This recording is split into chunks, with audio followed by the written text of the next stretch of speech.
আসসালামু আলাইকুম। এই সম্প্রতি একটি বিষয় মানে ইউটিউবে বা ফেসবুক পেজে ঘুরপাক খাচ্ছে, সেটি হচ্ছে রেলওয়ের রানিং স্টাফদের কর্মবিরতি, যার জন্য রেল বন্ধ আছে। যে আসল ঘটনা আমরা কিন্তু কেউই জানি না যে কেন এই রানিং স্টাফরা ট্রেন চলাচল বন্ধ করে দিল। আমরা ফেসবুকে উল্টাপাল্টা অনেক নিউজ দেখতে পাচ্ছি, মানে আমাদের বিভ্রান্ত করা হচ্ছে যে এর কারণ কি। মূলত অনেকে ইউনিট সরকারকে দোষ দিচ্ছে, অনেকেই রানিং স্টাফদের দোষ দিচ্ছে। মূলত এর অন্তর্নিহিত কাহিনী কি, ভিতরের মানে মেন মানে ঘটনাটা কি, রানিং স্টাফদের খুব কোথায়, কেন ট্রেন চলাচল তারা বন্ধ করে দিয়েছে। আমি একটু বসে কথা বলি। হ্যাঁ, আসো। 1962 সাল থেকে এই রানিং স্টাফদের একটা সুবিধা ছিল, সেটা ছিল হচ্ছে মাইলেজ। এখন আপনারা বলবেন যে মাইলেজ কি, যে ভাই যারা রানিং স্টাফ তারা ইমার্জেন্সি মানে জরুরি কাজে নিয়োজিত, মানে যাদের কোনো ছুটি ছাটা নাই, তারা 24 ঘন্টা ডিউটি করবেন, মানে এরকম শর্ত মেনে যারা রেলওয়েতে ঢুকবেন এদেরকেই বলা হচ্ছে রানিং স্টাফ। রানিং স্টাফদের মধ্যে হচ্ছে এলএম লোকোমাস্টার বা হচ্ছে গার্ড বা ট্রেনের যারা পরিচালক, এরা হচ্ছে রানিং স্টাফ। এদের 1962 সালে 62 সাল থেকে ব্রিটিশ আমল থেকে একটা সুবিধা ছিল, সুযোগ সুবিধা ছিল, সেটি হচ্ছে মাইলেজ।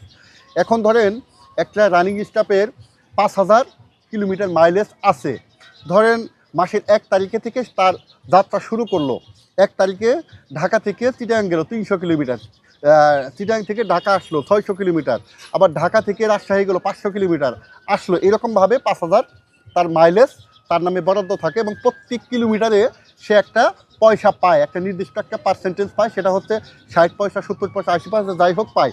বেতনের সাথে ওই রানিং স্টাফ তার ইটা পেয়ে যায়, ওই মাইলেজটা পেয়ে যায়, এককালীন অনেক টাকা হয়ে যায়। আসলে এটা সেই ব্রিটিশ আমল থেকেই সুবিধাটা দেওয়া হচ্ছিল। এই বর্তমানে যে সকল রানিং স্টাফ আছে, আমরা কিন্তু অনেকেই জানি যে আন্দোলনটা হচ্ছে বেতন বাড়ার দাবিতে, বেতনটা বর্ধিত করতে হবে। এটা কিন্তু বেতন বাড়ার দাবিতে তারা কিন্তু আন্দোলন করছে না, তারা আন্দোলনটা করছে মূলত তাদের 1962 সালে থেকে যে সুবিধাটা দেওয়া হচ্ছিল, মানে ব্রিটিশ আমল থেকে তাদের যে সুবিধাটা দেওয়া হচ্ছিল, এই সুবিধাটা তারা চাচ্ছেন। এখন এই সুবিধাটা ভাই তাহলে নাই কেন? এই সুবিধাটা বিগত সরকার, শেখ হাসিনা সরকার এই সুবিধাটা বঞ্চিত করছেন। এখন আপনারা বলতে পারেন যে তখন তারা আন্দোলন কেন করলো না। হ্যাঁ, দিস ইজ দ্য পয়েন্ট ভাই। তখনকার ওই সরকারটা এমন একটা সরকার ছিল, মানে ওই সরকারের মানে আমি তেমন কিছু বলতে চাই না, যে তার কথাই গাছের পাতা নড়ত, এরকম একটা সিস্টেম ছিল।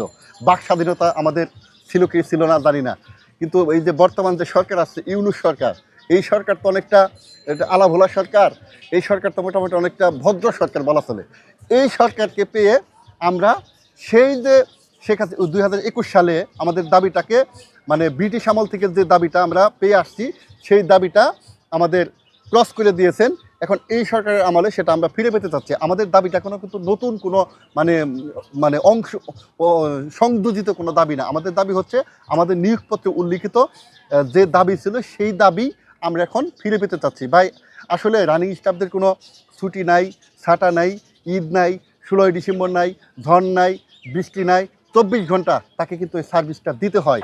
ধরেন আপনি ঢাকা থেকে কুমিল্লা গেলেন, কুমিল্লা গিয়ে আপনাকে খেতে হবে রাত বাজে 2টা, এই 2টার সময় কিন্তু আপনাকে খাওয়ার জন্য এখানে যেতে হবে। মোট কথা হচ্ছে তারা একটা যাযাবর জীবন, তাদের ওই সুবিধাটা কেড়ে নেওয়া হয়েছে। এখন ওই সুবিধাটাই বহাল রাখার জন্য এই রানিং স্টাফদের কর্মবিরতি। তো দফায় দফায় তাদের মিটিং হচ্ছে, বৈঠক হচ্ছে।